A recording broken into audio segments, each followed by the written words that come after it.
മഹാത്ഭുതങ്ങളെ ഏകനായി ചെയ്യുന്ന നമ്മുടെ സർവശക്തിയുള്ള കർത്താവിന് സ്തോത്രം ചെയ്യുന്നു. ജ്ഞാനത്തോടെ ആകാശങ്ങളെ വിരിച്ചവന്, അവന്റെ ദയ എന്നേക്കുമുള്ളത് എന്ന് പറയുവാൻ നമുക്ക് ഇന്നും അവസരം നൽകിയല്ലോ. മാനവജാതിയുടെ വീണ്ടെടുപ്പിന് വേണ്ടി ക്രൂശിൽ തന്റെ രക്തം പ്രായശ്ചിത്തമായി ഒഴുക്കി, എന്നാൽ മൂന്നാം നാൾ മരണത്തെ ജയിച്ച് ഉയർത്തെഴുന്നേറ്റ് ഇന്നും മഹത്വത്തോടെ ജീവിക്കുന്ന കർത്താവായ യേശുവിന്റെ നാമത്തിൽ എല്ലാവർക്കും ക്രിസ്തീയ അഭിവാദനങ്ങൾ.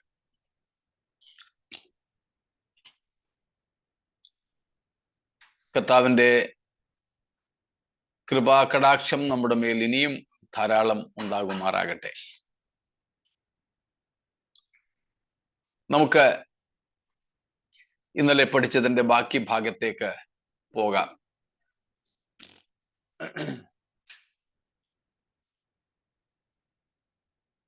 നാം പഠിച്ചുകൊണ്ടിരുന്നത് ലവോദിക്യ സഭയുടെ യഥാർത്ഥ അവസ്ഥ എന്നുള്ളതായിരുന്നു. അതിൽ ഏതാണ്ട് 7 or 8 കാര്യങ്ങൾ നോക്കിയെന്ന് തോന്നല്ലേ?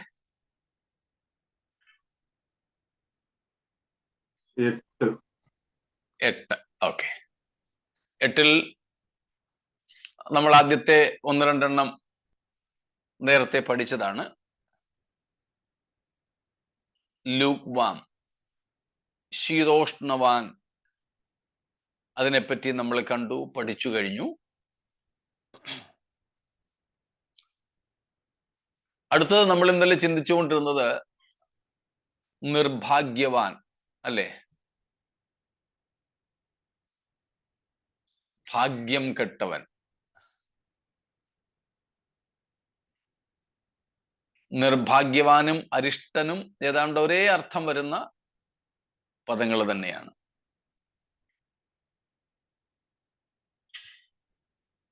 അരിഷ്ടൻ, നിർഭാഗ്യവാൻ. അപ്പൊ നിർഭാഗ്യവാൻ എന്നുള്ളതിനെ കുറിച്ച് മിസറബിൾ, നിർഭാഗ്യവാൻ, ഓപ്പോസിറ്റ് ഓഫ് ബ്ലെസ്സഡ്നെസ്. ഭാഗ്യവാൻ എന്നതിന്റെ വിപരീത ഭാഗമാണ് നിർഭാഗ്യവാൻ. ഭാഗ്യവാൻ എന്നതാണ് ഒരു ക്രിസ്തു ശിഷ്യന്റെ യഥാർത്ഥ അവസ്ഥ എന്ന് മത്തായി 5-ാം അധ്യായത്തിൽ നിന്ന് നമ്മൾ പഠിച്ചതാണ്. പ്രത്യേകിച്ച് മത്തായി 5:3 മുതൽക്കുള്ള ബിയാറ്റിറ്റ്യൂഡ്സ്, അഷ്ടഭാഗ്യ വർണ്ണനയെ പറ്റി പഠിച്ചപ്പോൾ ഭാഗ്യവാൻ എന്നതിന്റെ അർത്ഥം നമ്മൾ പഠിച്ചിരുന്നു. മക്കേറിയോസ്, ആർക്കും ഒന്നിനും അപഹരിക്കുവാൻ ഒക്കാത്ത സന്തോഷത്തിന്റെ സമൃദ്ധി അനുഭവിക്കുന്ന അനുഭവം. സ്തോത്രം. സാഹചര്യങ്ങൾ മാറി മാറി വരും, സമ്പത്ത് ഏറിയും കുറഞ്ഞും ഇരിക്കും, സൗഖ്യം വന്നും പോയും നിൽക്കും, സ്നേഹിതർ സ്വീകരിക്കുകയോ കൈവിടുകയോ ചെയ്യാം. മനസ്സിലാവുന്നുണ്ടല്ലോ? Circumstances are always changing. Friends or relatives, sometimes they may accept us, sometimes they may disown us. Finance and wealth comes and goes. Health also is unstable. But even in all these situations, a true Christian or a Christian disciple will experience a static joy in his life. not based on these circumstances and opportunities or situations, health, wealth, friends, family, success, gain, and all. No. The joy of a Christian is not based on any of these things, but on an unchanging God and his existence, his promises, and moreover, the experience of salvation. മാറി മറിയുന്ന സാഹചര്യങ്ങളിലും സമ്പത്തിലും സംഭവങ്ങളിലും സ്നേഹിതരിലും സൗഖ്യത്തിലും ഒന്നുമല്ല ഒരു ക്രിസ്തു ശിഷ്യന്റെ സന്തോഷം കുടികൊള്ളുന്നത്, നിലനിൽക്കുന്നത്. അത് അചഞ്ചലനായ, മാറ്റമില്ലാത്ത, സുസ്ഥിരനായ, നിത്യനായ ദൈവത്തിലും ദൈവത്തിന്റെ വാഗ്ദത്തങ്ങളിലും അടിസ്ഥാനപ്പെട്ടിരിക്കുന്നതാണ്. അതുപോലെ ആ ദൈവത്തിൽ നിന്നും നമുക്ക് ലഭിച്ച പാപക്ഷമയിലും രക്ഷയിലും അടിസ്ഥാനപ്പെട്ടതാണ്. സ്തോത്രം. Certainly, മോളെ, joy is not necessarily the absence of suffering, but the very presence of God. കഷ്ടതകൾ ഇല്ലാതിരിക്കുന്ന അവസ്ഥയല്ല സന്തോഷം. ഒരു കഷ്ടതയ്ക്കും അപഹരിക്കാൻ കഴിയാത്തതാണ്. അതാണ് വാസ്തവം. അതാണ് ഒരു ക്രിസ്ത്യാനിയുടെ അവസ്ഥ. അതാണ് ഒരു ക്രിസ്ത്യാനിയുടെ അവസ്ഥ.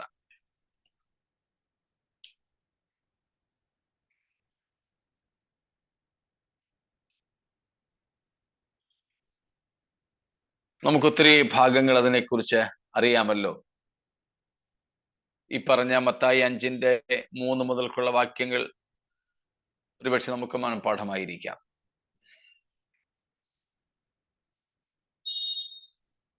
ലൂക്കോസ് 10:23, ലൂക്ക് 10:23.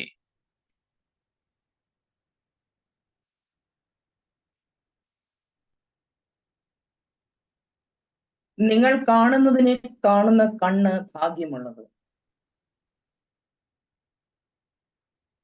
ശിഷ്യന്മാരോട് യേശു പറഞ്ഞതാണ്, നിങ്ങൾ ഭാഗ്യമുള്ളവരാ. നിങ്ങൾ എന്തുകൊണ്ടാ ഭാഗ്യമുള്ളത്? യേശുവിനെ കാണുന്നത്. നിങ്ങൾ ഇപ്പോൾ ചിലതൊക്കെ കാണുന്നുണ്ട്. ക്രിസ്തുവിനെ കണ്ടു. ക്രിസ്തുവിലൂടെ ദൈവത്തിന്റെ പ്രവാചകന്മാർ മുൻ പറഞ്ഞ പ്രവചനങ്ങൾ നിറവേറുന്നു.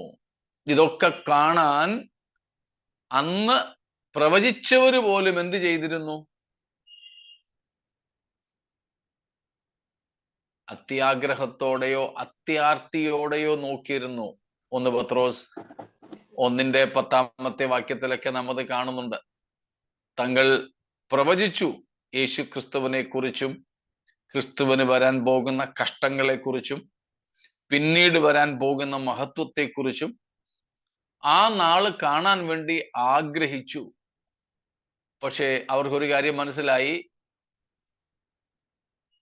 എന്ത് മനസ്സിലായി? തങ്ങൾക്കായിട്ടല്ല.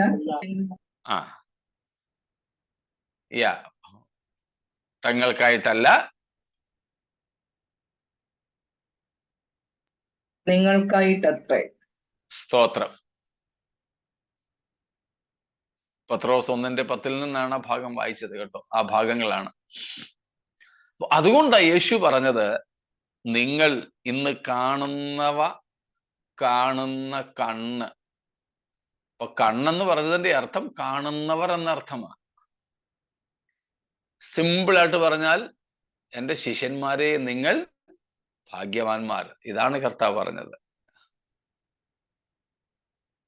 സ്തോത്രം. ഇനിയുള്ളത് വായിക്കണ്ട, ഞാൻ പറയാം. 12 ലൂക്കോസ് 12:37, 12:37 of Luke. Again it is stated over there, the blessedness of Christian disciples. Chapter 14:15, ലൂക്കോസ് 14:15. സ്തോത്രം. Romans 4:7 and 8, റോമർ 4:7-8,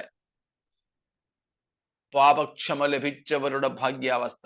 32-ാം സങ്കീർത്തനത്തിന്റെ ആദ്യ വാക്യങ്ങളാണത്.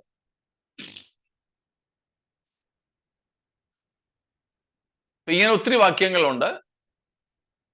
വെളിപ്പാട് 1:3, റെവലേഷൻ 1:3.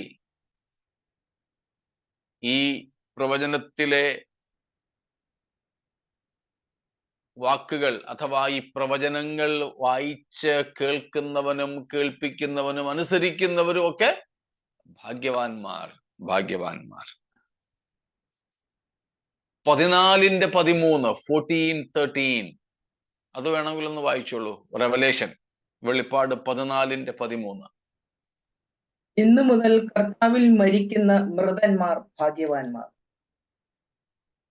നമ്മൾ മിക്കപ്പോഴും കേൾക്കുന്നതാണത്. അവിടെ പറയുന്നത് മഹോപദ്രവകാലവുമായി ബന്ധപ്പെട്ടതാണ്. അപ്പോൾ തന്നെ അത് എക്കാലവും കർത്താവിൽ മരിക്കുന്ന മൃതന്മാർക്ക് യോജ്യമായ വാക്യമാണ്. ക്രിസ്തുവിൽ മരിക്കുന്ന വൃതന്മാർ ഭാഗ്യവാന്മാർ. ഏത് കാലത്തും അങ്ങനെ തന്നെയാണ്. അപ്പോൾ ഒരു ക്രിസ്ത്യാനി ജീവിച്ചിരിക്കുമ്പോൾ മാത്രമല്ല, മരിക്കുമ്പോഴും ഭാഗ്യമുള്ളവനാണ്. പൗലോസിന്റെ ഭാഷയിൽ പറഞ്ഞാൽ ഒരു ക്രിസ്ത്യാനി മരിക്കുമ്പോഴാണ് കൂടുതൽ ലാഭം. എനിക്ക് ജീവിക്കുന്നത് ക്രിസ്തുവും മരിക്കുന്നത് ലാഭവുമാകും. ഇങ്ങനെ ധാരാളം വാക്യങ്ങളുണ്ട്. വെളിപ്പാട് പുസ്തകത്തിൽ തന്നെ ഇനിയുണ്ട്. 16:15, 16:15 of Revelation, 19:9, 19:9, 20:6, 20:6, 22:17, 14,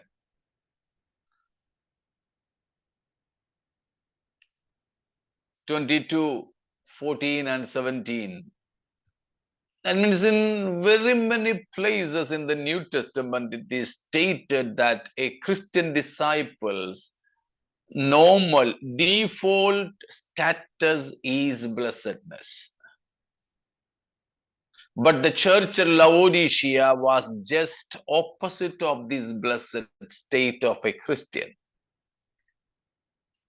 പക്ഷേ ഒരു ക്രിസ്ത്യാനിയുടെ, ക്രിസ്തു ശിഷ്യന്റെ യഥാർത്ഥമായ അവസ്ഥ, സാധാരണമായ അവസ്ഥയാണ് ഭാഗ്യവാൻ എന്നുള്ളത്.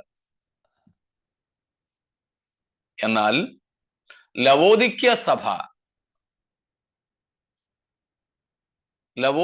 സഭ ഒരു ക്രിസ്ത്യാനിയുടെ സാധാരണ അനുഭവമായ ഭാഗ്യാവസ്ഥയിലായിരുന്നില്ല, അതിന്റെ വിപരീതമായ നിർഭാഗ്യാവസ്ഥയിലായിരുന്നു. സന്തുഷ്ടിയും സംതൃപ്തിയും സന്തോഷവും ഇല്ലാത്ത അവസ്ഥ.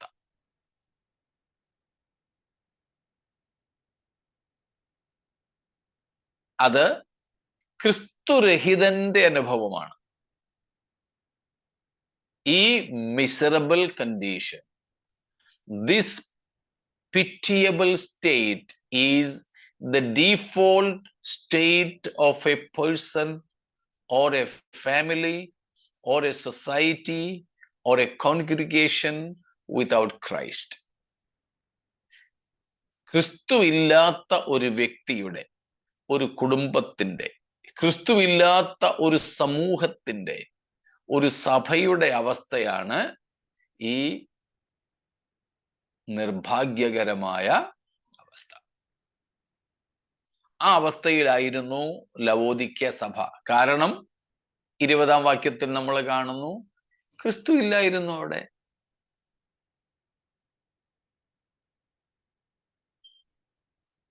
സ്തോത്രം.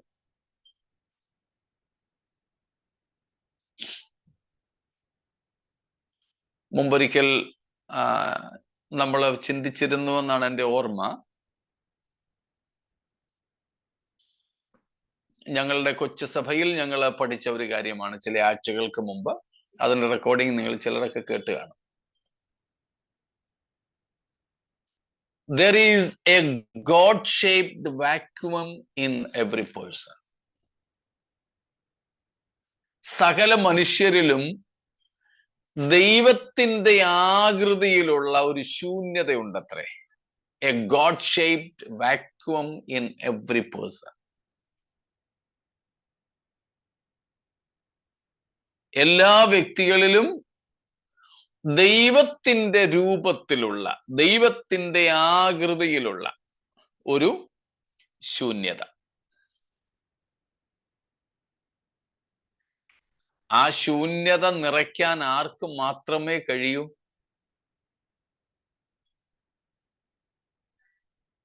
ദൈവത്തിന് മാത്രം. ദൈവത്തിന് മാത്രം. അല്ലെങ്കിൽ ദൈവത്തെ അവിടെ പ്രതിഷ്ഠിക്കുന്നെങ്കിൽ മാത്രമേ ഫിറ്റ് ആയിട്ടിരിക്കുകയുള്ളൂ. ഞാൻ നിങ്ങളോട് പറഞ്ഞിട്ടുണ്ട്, അമേരിക്കയിൽ ഒരിക്കൽ ബെൻസ് കാറേൽ, പഴയ കാറ, അതിന്റെ ഡോർ ഫിറ്റ് ചെയ്യാൻ വേണ്ടി ഒരു തടി കഷണം വെച്ച്, കാര്യം ഞാൻ നിങ്ങളോട് പറഞ്ഞത് ഇത് പറഞ്ഞ സമയത്ത് പറഞ്ഞതാ.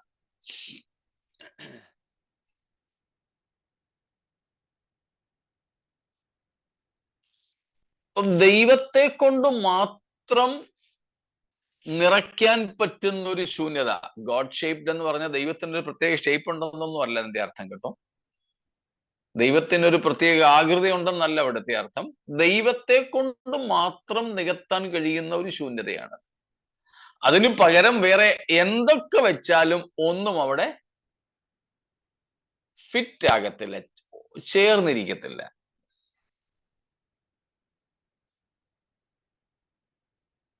അപ്പം ഇവര് ക്രിസ്തുവിന് പകരം സമ്പത്തും പ്രശസ്തിയും ഒക്കെ വെച്ചു. പക്ഷെ അതൊന്നും കൊണ്ട് അവിടെ ഫിറ്റ് അല്ല.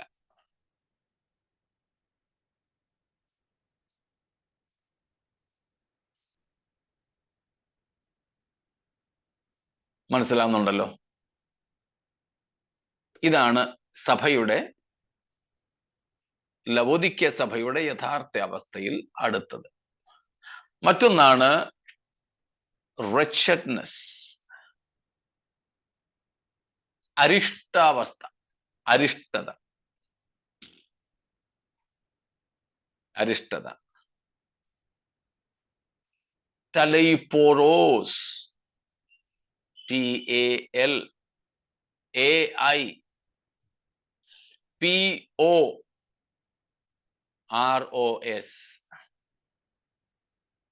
Talaiporos means distressed.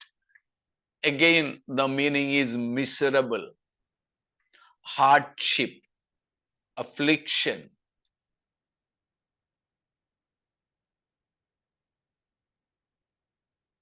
മുമ്പേ പറഞ്ഞതുപോലെ, this is a state of hatefulness. This is the default state of a person without Christ. ഈ അരിഷ്ടത എന്ന് പറയുന്നതും വെറുക്കപ്പെടുന്ന അവസ്ഥയാണ്. അരിഷ്ടത എന്ന് പറഞ്ഞാൽ വെറുക്കപ്പെടുന്ന അവസ്ഥ. വളരെ മോശം സ്ഥിതി. A state that is very bad.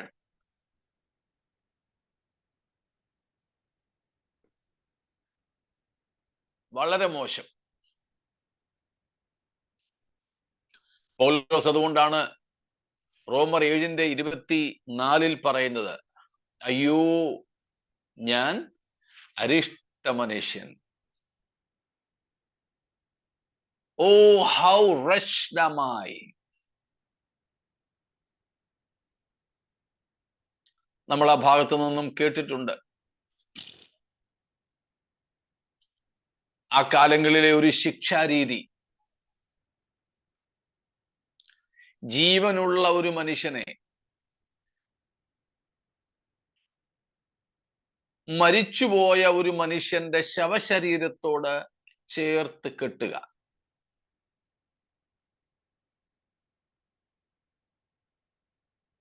ഒരു കുറ്റവാളിയാണ്, അല്ലെങ്കിൽ കുറ്റവാളി എന്ന നിലയിൽ പിടിക്കപ്പെട്ടയാളാണ്. ഇപ്പൊ ക്രിസ്ത്യാനികളെ കുറ്റവാളികളെന്നും പറഞ്ഞുകൊണ്ട് സർക്കാർ പിടിച്ചു അക്കാലങ്ങളിൽ. ഇന്നും അങ്ങനെ ചെയ്യുന്നു. അങ്ങനെ ഒരു കുറ്റവാളി എന്ന് അധികാരികൾ വിധി എഴുതിയ ഒരു മനുഷ്യനെ ശിക്ഷ വിധിക്കുന്ന രീതിയായിരുന്നു. അയാൾക്ക് ജീവനുണ്ട്, ആരോഗ്യമുണ്ട്, ഒരു പ്രശ്നവുമില്ല, ആരോഗ്യപര പ്രശ്നമൊന്നുമില്ല. പക്ഷേ അയാളെ ശിക്ഷിക്കുന്ന ഒരു രീതിയായിരുന്നു മരിച്ചുപോയ ഒരു മനുഷ്യന്റെ ശവശരീരത്തോടുകൂടെ ഈ ജീവനുള്ള മനുഷ്യനെ ചേർത്ത് കെട്ടുക. ശവത്തിന്റെ വായോട് ജീവനുള്ള മനുഷ്യന്റെ വായ, അതായത് അംഗത്തോട് അംഗം ചേർത്ത് മുഖാമുഖമായിട്ട് വെച്ച് മുറുക്കെ കെട്ടും.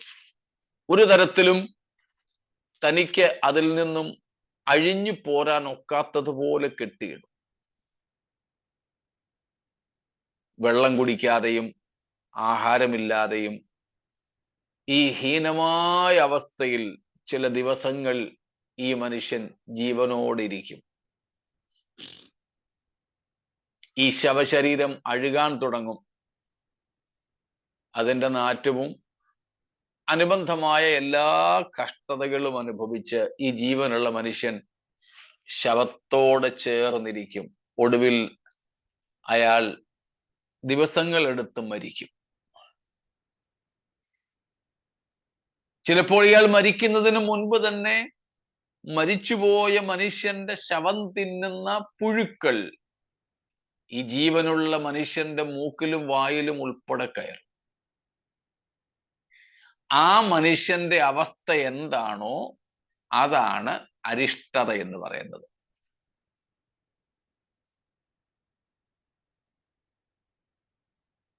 മനസ്സിലായി കാണുമല്ലോ.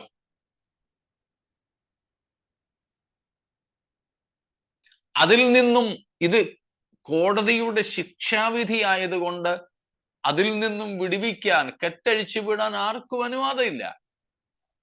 സ്വയം ഒട്ട് അഴിഞ്ഞു പോരാനും പറ്റില്ല. അതുകൊണ്ടാ പൗലോസ് ആ അവസ്ഥയിൽ ചോദിച്ചത്, ഈ മരണകരമായ ശരീരത്തിൽ നിന്ന് എന്നെ ആർ വിടുവിക്കും?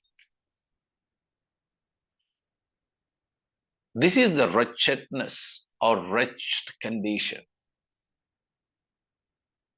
If a person who is alive is so closely bound with a dead body and leaving him along with the dead body, and he will finally die after a couple of days. That is the condition of wretchedness. ആ അവസ്ഥയാണത്. അതാണ് ഇവിടെ പറയുന്നത്, ലവോദിക്യ സഭയെ നീ അരിഷ്ടാവസ്ഥയിലാണ്. എത്ര ഹീനമായ അവസ്ഥയിൽ, എത്ര വെറുപ്പുളവാക്കുന്ന അവസ്ഥയിലാ നീ. അപ്പോഴും നീ എന്താ പറയുന്നത്? ഞാൻ ധനവാൻ, ഞാൻ സമ്പന്നനായിരിക്കുന്നു, എനിക്ക് ഒന്നിനും മുട്ടില്ല. നോ, നിന്റെ അരിഷ്ടാവസ്ഥയെ നീ ഒന്ന് കാണണം. അതാണ് പൗലോസ് അപ്പോസ്തലൻ പറഞ്ഞത് 1 കൊരിന്ത്യർ 15:19. നാം ഈ ആയുസ്സിൽ മാത്രം ക്രിസ്തുവിൽ പ്രത്യാശ വെച്ചിരിക്കുന്നെങ്കിൽ, ബാക്കി പറഞ്ഞാട്ടെ. സകല മനുഷ്യരിലും അരിഷ്ടന്മാരത്രേ. സ്തോത്രം. 1 Corinthians 15:19. നാം ഈ ആയുസ്സിൽ മാത്രമാണ് ക്രിസ്തുവിൽ പ്രത്യാശ വെച്ചിരിക്കുന്നതെങ്കിൽ സകല മനുഷ്യരിലും അരിഷ്ടന്മാരാണ്. ഡോക്ടർമാർക്ക് കാശ് കൊടുക്കാതിരിക്കാനും ചികിത്സയുടെ വേദന സഹിക്കാതിരിക്കാനും ഒക്കെ വേണ്ടി സൗഖ്യത്തിനായി മാത്രം യേശുവിൽ പ്രത്യാശ വെച്ചും വിശ്വസിച്ചും പ്രാർത്ഥിച്ചും പാടിയും പോകുന്നെങ്കിൽ മറ്റാരേക്കാളും അങ്ങനെയുള്ളവർ അരിഷ്ടരെന്നാണ് പറഞ്ഞിരിക്കുന്നത്. ജോലി പോകുമെന്ന പേടി കൊണ്ട്, കുടുംബം തകരും എന്ന ഭയം കൊണ്ട്, പിള്ളേരെ പരീക്ഷയിൽ തോറ്റുപോകും എന്ന ഭീതി കൊണ്ട് ഒക്കെ കർത്താവിൽ ആശ്രയിക്കുന്നവരും പ്രാർത്ഥിക്കുന്നവരും ദശാംശം കൊടുക്കുന്നവരും ഒക്കെ ഉണ്ട്. ഇവരുടെ എല്ലാം പ്രത്യാശ യേശുവിലാണെങ്കിലും എന്തിനു വേണ്ടി മാത്രമാ? ഈ ആയുസ്സിലേക്ക് മാത്രം. അങ്ങനെയുള്ളവർ മറ്റേത് മനുഷ്യരെക്കാളും അരിഷ്ടന്മാരാണ്, നിർഭാഗ്യവാന്മാരാണ്, ഭയാനകത്വത്തിൽ കഴിയുന്നവരാണ്, വെറുപ്പിൽ കഴിയുന്നവരാണെന്നാണ് പറയുന്നത്. സ്തോത്രം.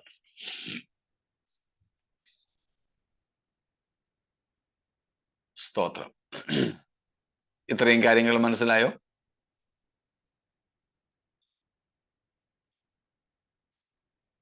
ഒന്നാമതിന്റെ 15-ാമത്തെ വാക്യത്തിൽ നിന്നും കണ്ടു. 18-ലേക്ക് നമ്മൾ വന്നിരുന്നു. 18-ലാണ് നാം കണ്ടത്, you are wretched and you are pitiable. അരിഷ്ടനും നിർഭാഗ്യവാനും.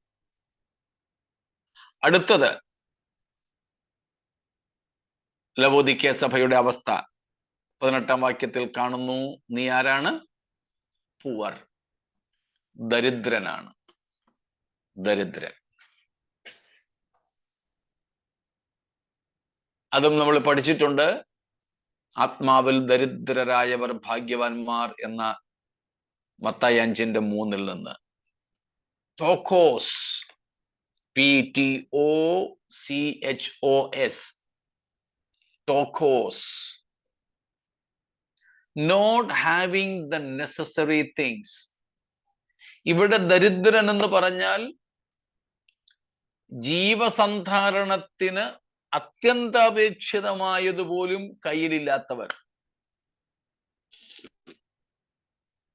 ധാരാളിത്വത്തിന് വേണ്ടിയല്ല, ജീവന്റെ നിലനിൽപ്പിനു വേണ്ടി പോലും ഉള്ള അടിസ്ഥാന കാര്യങ്ങൾ ഇല്ലാത്തവർ. Who is a poor person? The person who doesn't have those necessary things, the basic things for livelihood, rather the very survival itself, existence itself. ജീവന്റെ നിലനിൽപ്പിന് വേണ്ടി പോലും അത്യന്താപേക്ഷിതമായത് കയ്യിലില്ലാത്തവൻ, കൈവശമില്ലാത്തവൻ.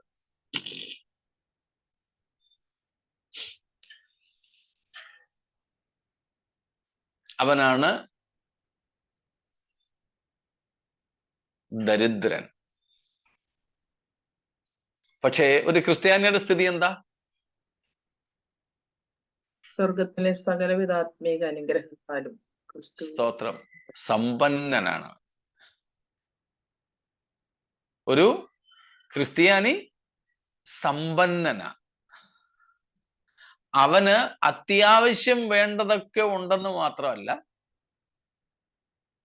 എന്റെ പാനപാത്രവും നിറഞ്ഞു കവിയുന്നു. തൊട്ട് നക്കാൻ വേണ്ടി പാനപാത്രത്തിന്റെ അടിയിൽ അല്പമുള്ളവനല്ല ക്രിസ്ത്യാനി. അവന് ധാരാളിത്വമുണ്ട്, എബണ്ടൻസ് ഉള്ളവനാണ്. എന്തിനാ? മറ്റുള്ളവർക്കും കൂടെ കൊടുക്കത്തക്കതുപോലെ.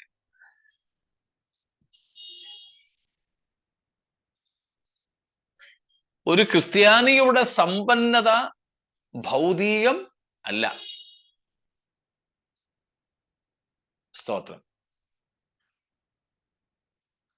കൊരിന്ത്യർ ലേഖനത്തിലെ ഒരു വാക്യം വല്ലാതെ നമ്മളൊക്കെ വ്യാഖ്യാനിക്കാറുണ്ട്. നമ്മളൊക്കെ എന്ന് പറഞ്ഞാൽ പ്രസംഗകർ. അവന്റെ ദാരിദ്ര്യത്താൽ, ബാക്കി പറഞ്ഞോളൂ, നിങ്ങൾക്ക് അറിയാമായിരിക്കുമല്ലോ. നമ്മുടെ കർത്താവായ യേശു ക്രിസ്തു സമ്പന്നനായിരുന്നിട്ടും അവന്റെ ദാരിദ്ര്യത്താൽ നിങ്ങൾ സമ്പന്നർ ആകേണ്ടതിന് നിങ്ങൾ നിമിത്തം ദരിദ്രനായി തീർന്നു. സ്തോത്രം. അത് വെച്ചുകൊണ്ട് ഒത്തിരി പേര് പറയാറും പ്രസംഗിക്കാറും പഠിപ്പിക്കാറും ഉണ്ട്. ക്രിസ്തു ദരിദ്രനായി വന്നത് എന്തിനു വേണ്ടിയാണ്? നമ്മളെ സമ്പന്നരാക്കുവാൻ. അപ്പോഴാണോ നീ ഇങ്ങനെ പാപ്പരടിച്ച് കിടക്കുന്നത്, വാടക വീട്ടിൽ കിടക്കുന്നത്? ഞങ്ങളുടെ ബോംബെ ഭാഷയിൽ പറഞ്ഞാൽ കാലി പീലി ടാക്സിയിലും ഓട്ടോയിലും ഒക്കെ കയറി പോകുന്നത്. സ്തോത്രം.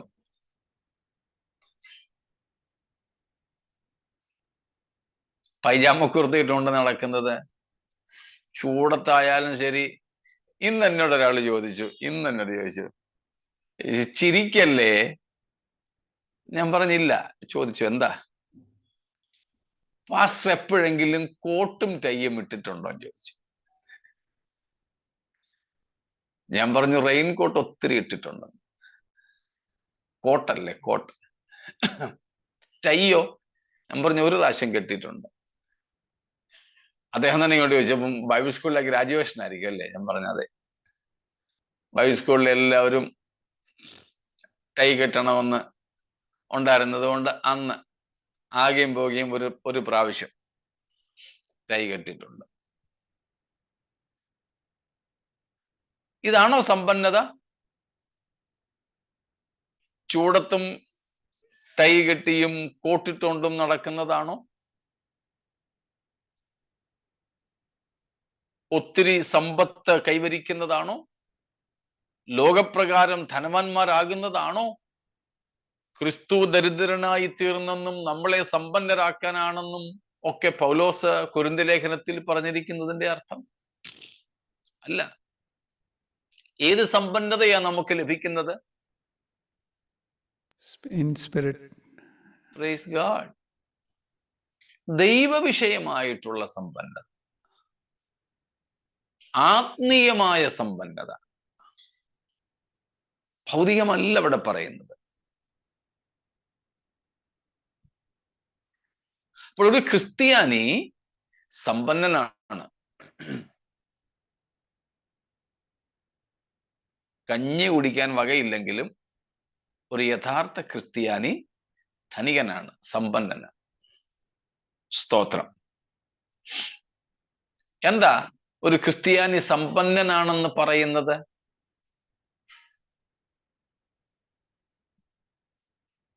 ഏറ്റവും ഒന്നാമത്, ഒരു ക്രിസ്ത്യാനി സമ്പന്നൻ ആകുന്നത് സകലത്തിൻ്റെയും ഉടയവനായ ദൈവത്തെ അവന് ലഭിക്കുന്നത് കൊണ്ടാണ്. A Christian is A rich person because first he owns God. Stotra. He is a person who has God at his side as his own, his father, his brother. ഒരു ക്രിസ്ത്യാനി സമ്പന്നനാകാനുള്ള ഒന്നാമത്തെ കാരണം സർവസമ്പന്നനായ ദൈവത്തെ അവന് പിതാവായി ലഭിക്കുന്നു എന്നതാണ്. സ്തോത്രം. Because God becomes my father, I am a rich person. സ്തോത്രം. Still I may have nothing on this earth. അപ്പോഴും ഭൂമിയിൽ എനിക്ക് യാതൊന്നും ഇല്ലാത്തവനായിരിക്കാം. ഭൗമ നിയമപ്രകാരം എനിക്കൊന്നും ഉണ്ടാവില്ല. പക്ഷേ ദൈവം എൻ്റെ പിതാവായതുകൊണ്ട്, ദൈവം എൻ്റെ സ്വന്തമായതുകൊണ്ട്, സ്തോത്രം, ഞാൻ ധനികനാണ്, ഞാൻ സമ്പന്നനാണ്. സ്തോത്രം. Praise God. True, മോളെ. It's not because what we have, but because who we have. സ്തോത്രം. We are enriched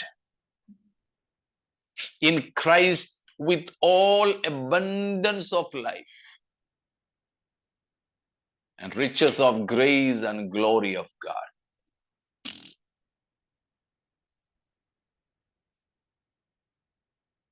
സ്തോത്രം.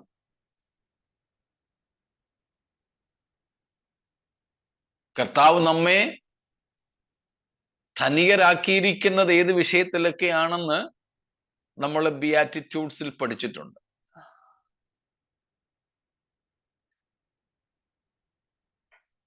സ്തോത്രം.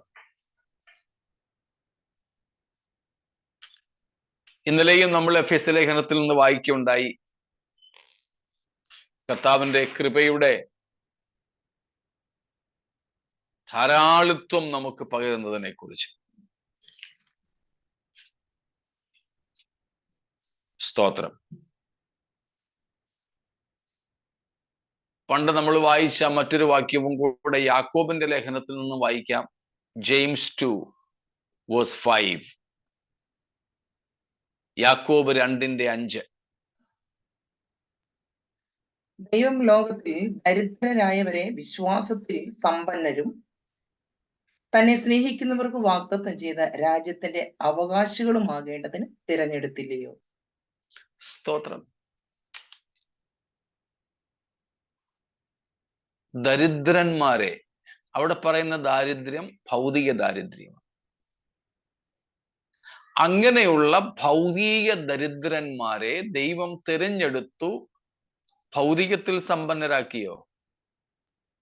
ഇല്ല, വിശ്വാസത്തിൽ സമ്പന്നരാക്കി. സ്തോത്രം. That is the second reason why a Christian is rich.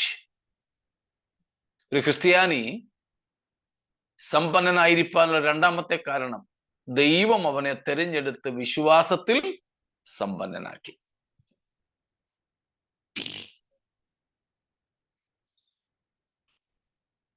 മൂന്നാമത്തെ കാരണവും നാം അതേ വാക്യത്തിൽ കാണുന്നുണ്ട്. ദൈവരാജ്യത്തിന്റെ അവകാശിയാക്കി, അല്ലേ? സ്തോത്രം. A Christian is rich because he becomes the heir of the kingdom of God, the eternal kingdom. നിത്യരാജ്യത്തിന്റെ അവകാശിയായി തീരുന്ന ഒരു ക്രിസ്ത്യാനി, അതാണ് അവന്റെ ധനാഢ്യത, അതാണ് അവന്റെ സമ്പത്ത്. സ്തോത്രം.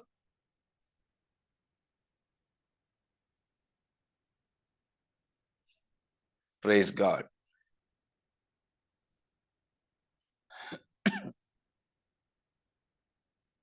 മനസ്സിലാവുന്നുണ്ടല്ലോ? ഇതൊക്കെയാണ് നമുക്ക് ക്രിസ്തുവിലൂടെ ലഭിക്കുന്ന സമ്പത്ത് എന്ന് പറയുന്നത്. അല്ലാതെ ഇന്നത്തെ ആധുനിക പ്രസംഗകര് പഠിപ്പിക്കുന്നത് പോലെ പല ടെലി പ്രീച്ചേഴ്സും പ്രസംഗിക്കുന്നത് പോലെ ലൗകികമായ സംഗതികളല്ല. അങ്ങനെയായിരുന്നെങ്കിൽ ലോകത്തിലെ ഏറ്റവും വലിയ ധനവാന്മാർ ദൈവമക്കളായി ആകണമായിരുന്നു. അല്ലെന്ന് നമുക്കറിയാമല്ലോ. സ്തോത്രം. അപ്പോൾ ഭൗതികമായ സമ്പത്തൊന്നും നമുക്ക് തരാനായിട്ടല്ല യേശു ദരിദ്രനായി ഭൂമിയിൽ വന്നത്.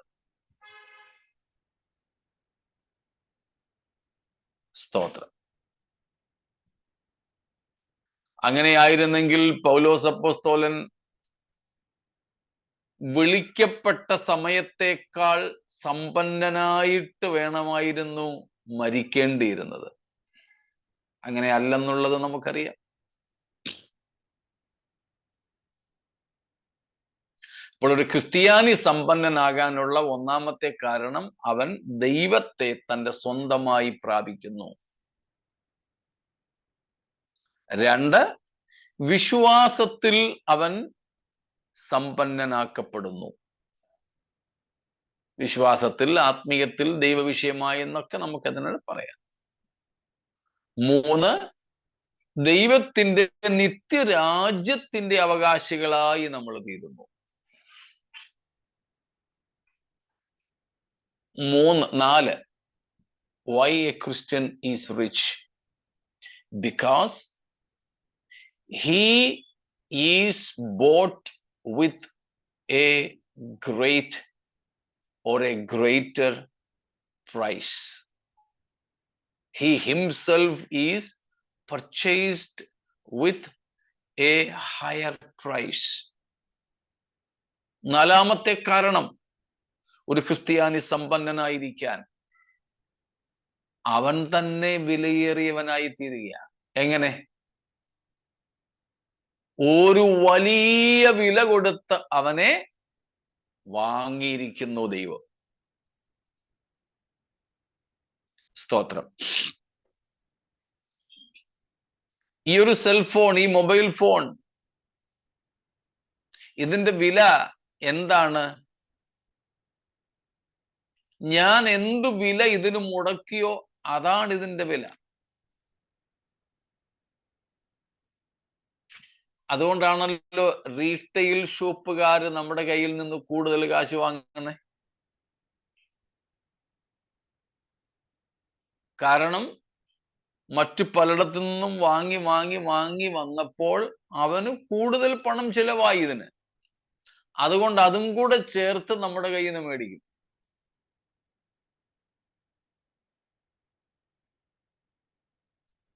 ഞങ്ങൾ ഇവിടെയൊക്കെ വില പേശി മേടിക്കുക സാധനം.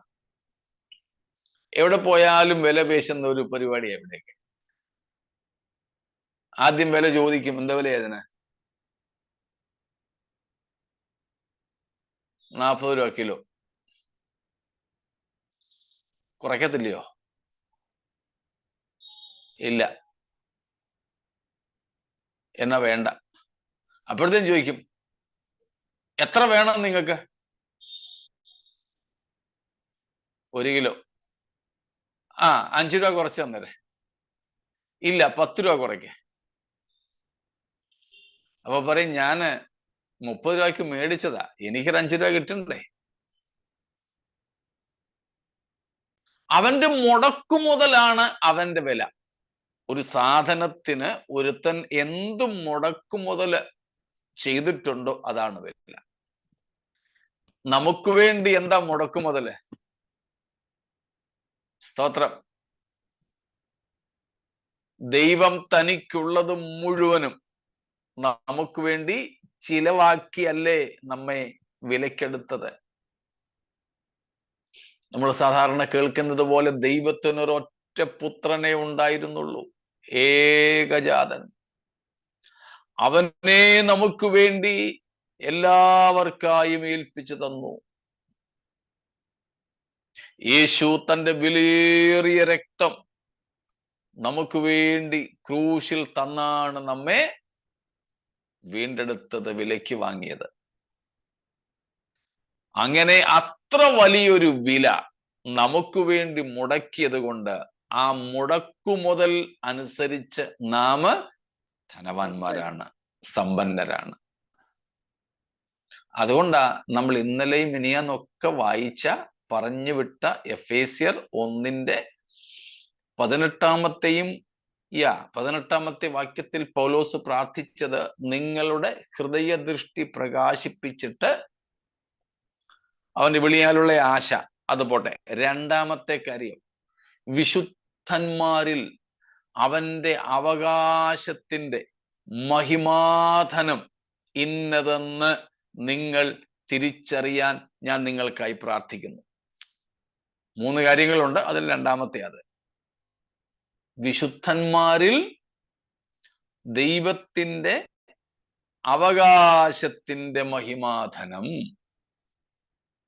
the riches of the glory of God in saints. സ്തോത്രം. അങ്ങനെ വലിയൊരു വില കൊടുത്ത് നമ്മെ വാങ്ങിയത് കൊണ്ട്, ഒരു വലിയ മുടക്കുമുതൽ നമുക്ക് വേണ്ടി ചിലവായത് കൊണ്ട് നാം ക്രിസ്ത്യാനികൾ ആരാണ്? റിച്ച്, സമ്പന്നരാണ്. ഒന്നും കൂടെ പറഞ്ഞ് ഞാൻ ആ ഭാഗം നിർത്താം. സ്തോത്രം. We are rich because we have no debt anymore. All our debts are finally and fully remitted. നമ്മുടെ സകല കടങ്ങളും പൂർണ്ണമായും വീട്ടിയിരിക്കുന്നത് കൊണ്ട് നമ്മൾ ധനവാന്മാരാണ്. ഒരു ക്രിസ്ത്യാനിക്ക് ഇനിയും വല്ല കടവും വീട്ടാനുണ്ടോ? ഇല്ല. പാപത്തിന്റെ കടം, ശിക്ഷ, അങ്ങനെ മുഴുവൻ കടങ്ങളും, ജഡത്തിന്റെ കടം, ഇനിയും നമുക്ക് ആരോടും എന്തില്ല? ഒരു കടപ്പാടുമില്ല, ഒരു ബാധ്യതയും നമുക്ക് ഇല്ലാത്തത് കൊണ്ട് നാം ധനികരാണ്. നമുക്കറിയാമല്ലോ, നമ്മുടെ ലോകത്തിലെ വലിയ വലിയ ധനവാന്മാർ, നമ്മുടെ ഇന്ത്യയിലെ തന്നെ എടുത്തോളൂ. 1, 2, 3, 4, 1 തൊട്ട് 10 വരെ സംഖ്യാക്രമത്തിലുള്ള ധനവാന്മാർ. അവർക്കൊത്തിരി അസറ്റ്സ് ഒക്കെ ഉണ്ട്, ഒത്തിരി അവർക്ക് ക്രയവിക്രയങ്ങളുണ്ട്. അപ്പോൾ തന്നെ അവർ കോടിക്കണക്കിന് ഡോളറിന്റെ ബാധ്യതയുള്ളവരാ. പല ബാങ്കുകൾക്കും പല സർക്കാരുകൾക്കും അവർ കടപ്പെട്ടിരിക്കുന്നു. എത്ര ധനവാന്മാരായാലും ബാധ്യതകൾ ഉണ്ടെങ്കിൽ ഭയങ്കര പ്രയാസമാണ്. എന്നാൽ നമുക്ക് വേറെ ഒന്നും ഇല്ലെങ്കിലും ചിലരൊക്കെ ഞങ്ങൾ ഇങ്ങനെ സംസാരിക്കുമ്പോൾ തന്നെ ചോദിക്കാറുണ്ട്, ലോൺ വല്ലതും ഉണ്ടോ? ഇല്ല. ആർക്കെങ്കിലും എന്തെങ്കിലും കൊടുക്കാനുണ്ടോ? ഇല്ല. അപ്പൊ പിന്നെ നിങ്ങൾ ധനവാനാണെന്നേ. എനിക്ക് ഇത്ര രൂപ വരുമാനം കാര്യങ്ങളൊക്കെ ഉണ്ട്, പക്ഷെങ്കിൽ എനിക്ക് മാസം ഇത്ര രൂപ ലോൺ കൊടുക്കണം. അത് കൊടുത്താൽ ഇനി ബാക്കി ഇത്ര ലക്ഷം കിടക്കുക.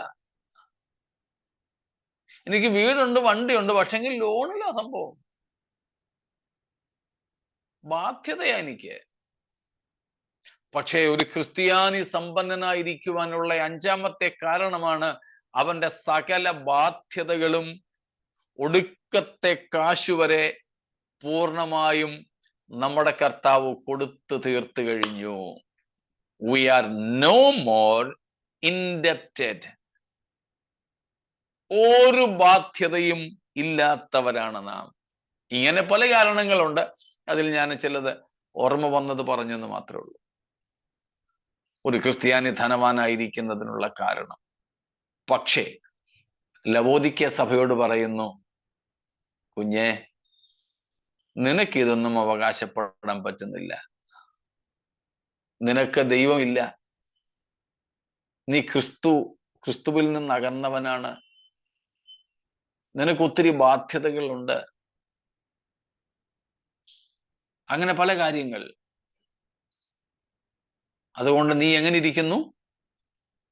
ദരിദ്രനായിട്ടിരിക്കുന്നു. ദരിദ്രനാണ്. നമുക്കും ഇന്ന് നമ്മെ ഒന്ന് വിലയിരുത്താം. നാം സമ്പന്നരായിരിക്കുന്നുവോ അതോ ദരിദ്രരായിരിക്കുന്നുവോ? നമ്മുടെ ദാരിദ്ര്യങ്ങളെ മാറ്റി ക്രിസ്തുവിൽ നമ്മെ സമ്പന്നരാക്കിയ ദൈവകൃപയെ നമുക്കൊന്ന് ഓർക്കാം. സ്തോത്രം. പൗലോസ് റോമർ 8:12 പറയുന്നത് പോലെ ഇനിയും നാം ജഡത്തിന് കടക്കാരല്ല, പാപത്തിന് കടക്കാരല്ല, സാത്താന് കടക്കാരല്ല, ലോകത്തിന് കടക്കാരല്ല. സകല ബാധ്യതകളും തീർത്ത, നമ്മെ സ്വതന്ത്രരാക്കിയ, വലിയ വില കൊടുത്ത് നമ്മെ സ്വന്തമാക്കിയ, നമ്മുടെ സ്വന്തമായി തീർന്ന നമ്മുടെ കർത്താവിന്റെ മഹാകരുണയ്ക്കായിട്ട് സ്തോത്രം. പാട്ടുകാരൻ പറയുന്നത് പോലെ നാം അവന്റെ സ്വന്തം, ആ കർത്താവ് നമ്മുടെയും സ്വന്തം. സ്തോത്രം. ആരെങ്കിലും ഞങ്ങളെ കേൾക്കുന്നവർ ഇന്നും ക്രിസ്തുവിൽ നിന്നും അകന്നു കഴിയുന്നെങ്കിൽ, ദാരിദ്ര്യത്തിൽ കഴിയുന്നെങ്കിൽ, ആത്മീയ പാപ്പരത്വത്തിൽ കഴിയുന്നെങ്കിൽ, ക്രൂശിങ്കിലേക്കുള്ള വഴി തുറന്നു കിടക്കുക. ക്രൂശിങ്കിൽ നിന്നും യേശുവിന്റെ ചുടുചോര ഇപ്പോഴും ഒഴുകുന്നുണ്ട്. അതിൽ കഴുകൽ പ്രാപിക്കാം, ശുദ്ധീകരണം പ്രാപിക്കാം, വീണ്ടെടുപ്പ് പ്രാപിക്കാം. സ്തോത്രം. നമ്മുടെ കർത്താവിനെ മുഖാമുഖം കാണുവാനുള്ള സമയം അടുത്തു വരുന്നത് കൊണ്ട് ആ നിത്യരാജ്യം നമുക്ക് സ്വന്തമാകാൻ കാലം അടുത്തിരിക്കയാൽ പിന്നെയും പ്രത്യാശയോടെ നമ്മെ ദൈവത്തിങ്കിലേക്ക് സമർപ്പിക്കാം. ഈ വചനങ്ങളാൽ ദൈവം നമ്മെ അനുഗ്രഹിക്കുമാറാകട്ടെ. സ്തോത്രം.